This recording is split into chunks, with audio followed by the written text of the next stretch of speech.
Abanywanyi ba Carton batazira Amerike tuko turategura igiteramo kidasanzwe cyo kwibuka umuhisi Rugwa Gasore umuhisi twavuze tutanga umuhisi yatuzaniye independence nanje gushika uyo tariki nkazoba ndi buri kukiye dusavye rero yuko abantu boshigikira kino gikorwa tutibagiye imbere ibikorwa bitangaje tuko turakora mu ntara ya Muramvya bijanye no gukora ibarabara tugomba gutanga karorero kugwaruka hirya no hino kugira ngo umuririmbyi uwari wese ahari abone ico yoshobora gukora kugira ngo gishobore kumarira akamaro k'igihugu cyacu muri abandi barasta baza kubabona mu kanya gatoyi ngaho. Mimi Rasta Pipe marafiki ya Amerika Rasta Americano rafiki yangu sana, tunataka kumshirikia giteramo chake cha samedi le 13 kwenye Mzee Viva. Neto marasta wote kabisa waje washangilie waone giteramo cha warasta, na sio marasta tu, watu wote wafike waangalie vitu vipya mzee amewatarishia. Ulikuwa siku nyingi sana mjamuona mjamsikia, giteramo kinafuatana na sikukuu ya Mzee Bakasori. Atawasimulia vitu vingi sana, ataonesha vitu vingi. Kwa hiyo naomba watu wote mkaribie. Na sitakuwa haitakuwa mbaya, tu ni vitu ya warasta wanakuwa wanajiandaa. Mtafika mtaona. Yaani naita warasta wote. Kwa hiyo nifahamu, kwa juu nafahamikana sana. Wewe nifahamu wote wafike wengi. Warasta wanaandalia vitu vizuri sana. Najua mtafurahi kabisa. Je nitwa Bitukei, nashimye kwifatikanya n'abarasta b'abarundi bafise igiteramo gikomeye ciza cyane kizobera kuri Mzee Viva.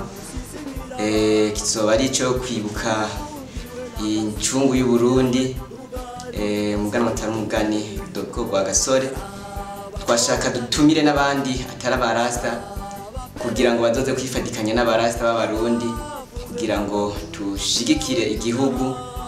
Ego wariwe wese aratumiwe ni kwa gatandatu itariki 13 wariwe wese arenga mu bigo cy'u Burundi yohashika akirabira.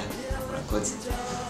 Jewe nitwa Rasta Karenzo Jeremy batazira Orange, ndatumiye abarasta bose kubyo bwo tuzohurira ku itariki 13 kuri Mzee Viva. Bose twitabire umunsi mukuru wa Gasore, tubereke n'ibindi bishasha batari bwabone. Jewe nitwa Nduwimana Desire alias Papa Kodo.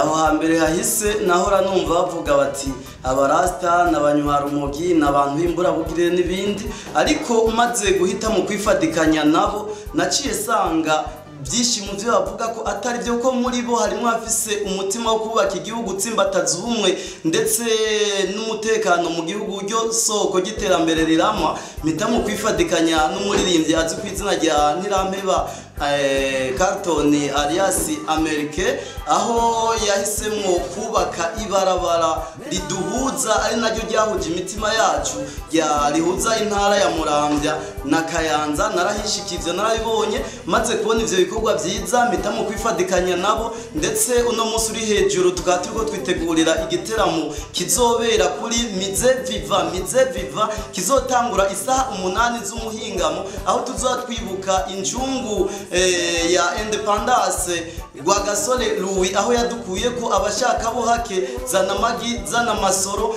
n'ibindi. Nkabasavye ko abarundi bose, abasirikare, abapolisi ndetse n'abene gihugu n'umunyamahanga yoshobora kwashika muzosidukane n'uyonka kuri uyu munsi witeka, kuri ico gikorwa kidasanzwe. Mudushigikire, mwifatikanye natwe muri gikorwa citeka dukeneye gushikako kuri uyu munsi. Hanyuma nkaba nagomba kubabarira icivugo c'iki giteramo cyacu ni tsimbataza ubumwe mu gihugu, amahoro, umutekano, twibagire kahise kabi.